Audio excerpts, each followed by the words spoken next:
This is one of the simplest things you can do to make your life so much easier. This dryer opens from the left to the right, but my washing machine is over here. So I would like it to open the other direction. This is a brand new dryer we've had a couple days. My other one, after 20 years, just died.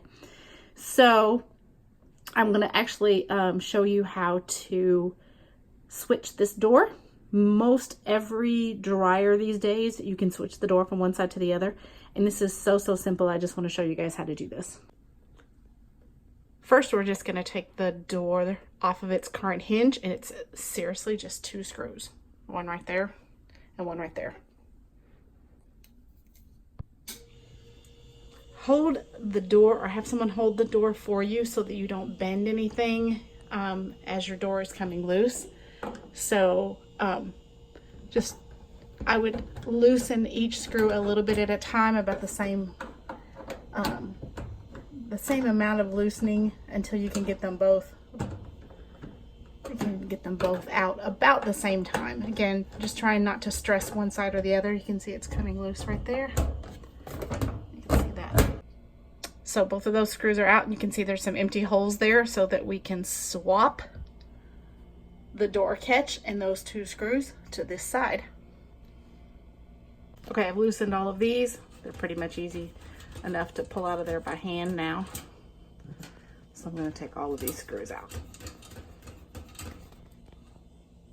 Notice this piece has a slight curve in the curvature, the same curvature direction as the drum itself. So you're going to want to flip this upside down when we get back over to the other side so that the curvature is matching this side as well.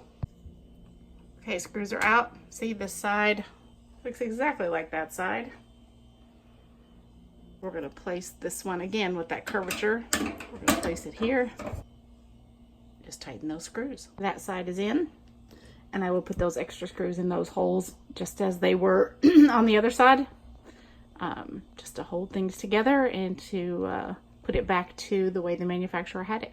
Screws are back in, and now it looks like the other side did when we started. And now we're going to put the door on this side.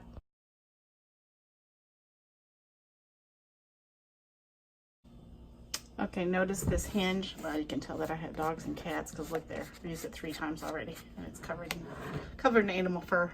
3 cats and a dog, that's what happens. All right, so notice these little pegs here. They're going to go in these holes right here just to help position it. And then the screws, literally you guys, it's 2 screws to put this door back on the opposite direction. Again, you're going to need somebody to either hold this door until you get it steady, or as I'm doing here, I'm using my knee. I'm sitting on the floor and using my knee to stabilize this until I get these screws in there.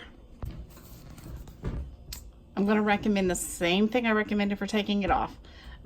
Screw each screw in just a little bit and alternate back and forth with the screws until you get them both tight before you tighten them both very securely. Those 2 screws are secured.